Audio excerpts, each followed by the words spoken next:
Got to know your stuff. You've got to set goals. Got to keep records.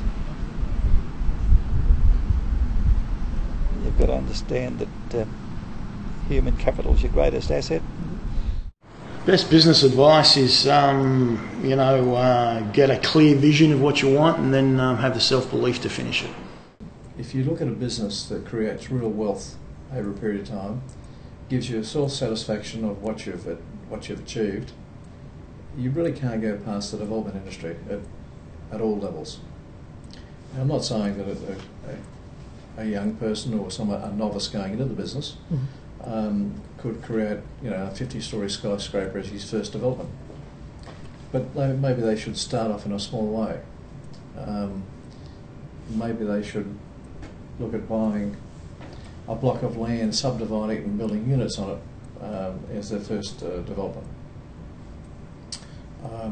And then gradually growing the size of the business and the type of developments they do over a period of, say 10 or 15 years. Mm-hmm.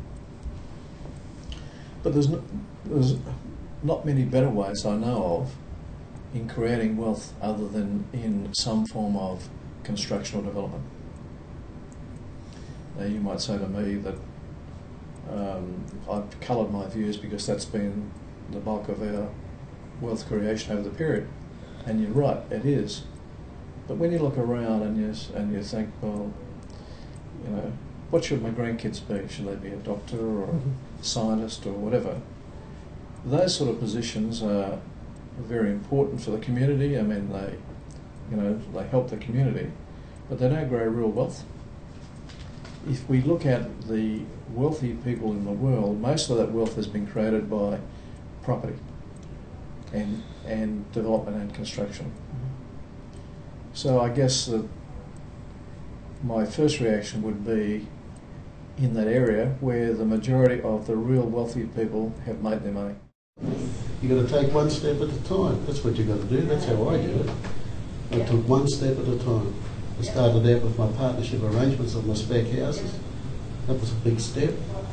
And then having then done that step, then I was able to start and build my spec houses. From that step, then I went bigger into doing my townhouses and my units. You've got to take one step at a time. That's what you've got to do. There's no miracle in it. You just don't do that. It takes time, it takes patience, it takes experience. It takes mistakes. Every day I learn something every day. And you learn from your mistakes. I think is to understand what you're getting into. Once you understand it, you can make a decision. Once you make that decision, it's a commitment and it's a promise, and stick with it. Yeah, as I was going to say, don't think it's ever going to be easy, and just never ever give up. Yeah.